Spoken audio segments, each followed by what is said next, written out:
আমি প্রফেসর নজরুল ইসলাম, আমি গণিত বিভাগের চেয়ারম্যান এবং ফজিলতুন্নেসা হলের প্রভোস্ট। আপনারা দেখেছেন গতকালকে রাত্রে থেকে বিশেষ একটা ইস্যু নিয়ে আমাদের বিভিন্ন মিডিয়ায় বিভিন্ন সংবাদ প্রচারিত হয়েছে। আপনারা জানেন যে আমাদের নির্বাচন প্রক্রিয়ার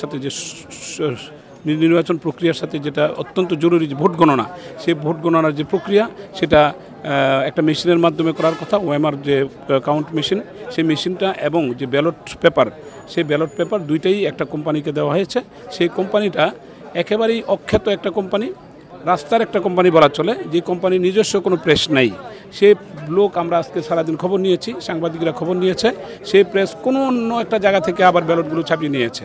সুতরাং এই যে ব্যালট, সেই ব্যালটগুলো তো এত কনফিডেন্সিয়াল থাকার কথা ছিল, কোনো একটা সরকারি বিজি প্রেস থেকে অথবা কোনো কনফিডেন্সিয়াল কোনো একটা প্রেস থেকে ছাপানোর কথা ছিল।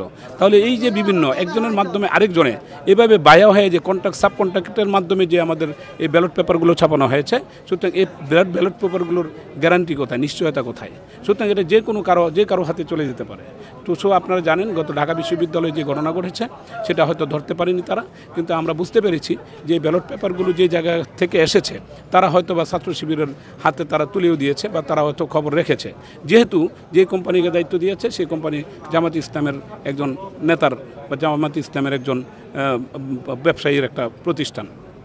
গত রাত্রে আমরা এটা আরও একটু সত্য প্রতীয়মান এই কারণে যে গত রাত্রে আমরা যখন কিছু শিক্ষক এবং শিক্ষার্থী এই নির্বাচন কমিশনকে আমরা চাপ দেই যে এই মেশিনের মাধ্যমে ভোট গণনা করা যাবে না, এখানে কোনোভাবেই এটা সঠিক গণনা হবে না, তখন তারা সেটা তথ্য প্রমাণ সব কিছু অ্যানালাইসিস করে তারা বুঝতে বাধ্য হয়েছে যে না, আসলে এটা দিয়ে হবে না, সুতরাং এটা কেউ বিশ্বাস করবে না। তখন তারা ওই প্রক্রিয়া থেকে তারা ফিরে এসে তারা ম্যানুয়াল পদ্ধতিতে ভোট গণনার দিকে চলে আসছে। সুতরাং এটা প্রতীয়মান যে এটা তারা মেনে নিয়েছে যে ওই কোম্পানি আসলে সঠিক পদ্ধতিতে নির্বাচিত হয়নি এবং সেটা কোনোভাবে সরকারি বা এরকম অথেন্টিক কোনো কোম্পানি নয়।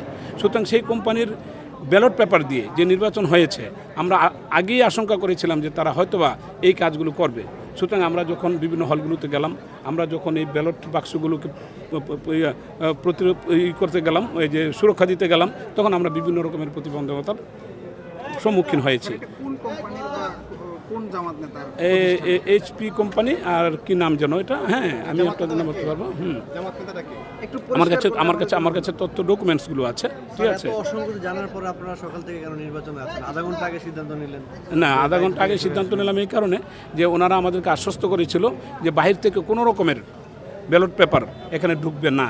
আমরা সেই আশ্বাস থেকেই আমরা গিয়েছিলাম, কিন্তু বিভিন্ন হলগুলোতে যেভাবে তারা মোবের সৃষ্টি করেছে, যেভাবে মেয়েদের হলে আরেকটা স্বতন্ত্র প্রার্থীকে মারধর করে বের করে দিয়েছে, যেখানে আমাদের জাল ভোটের ব্যবস্থা করা হয়েছে, সুতরাং আমাদের বিশ্বাস ভেঙে গেছে। মনে হয়েছে যে না, আমাদের যে আশ্বস্ত করেছে, না, আমাদেরকে আগে থেকে জানানো হয়। তারা 10% দিয়েছে, দেওয়ার পরে আবার প্রোভাইস চ্যান্সেলর সাহেব আমাদের যখন এই যে এই 15 নম্বর ছাত্রী হলে গেলেন, সেখানে উনি গিয়ে অর্ডার দিয়ে আসছেন এই 10% ব্যালট পেপার আপনারা কেটে আলাদা রাখেন।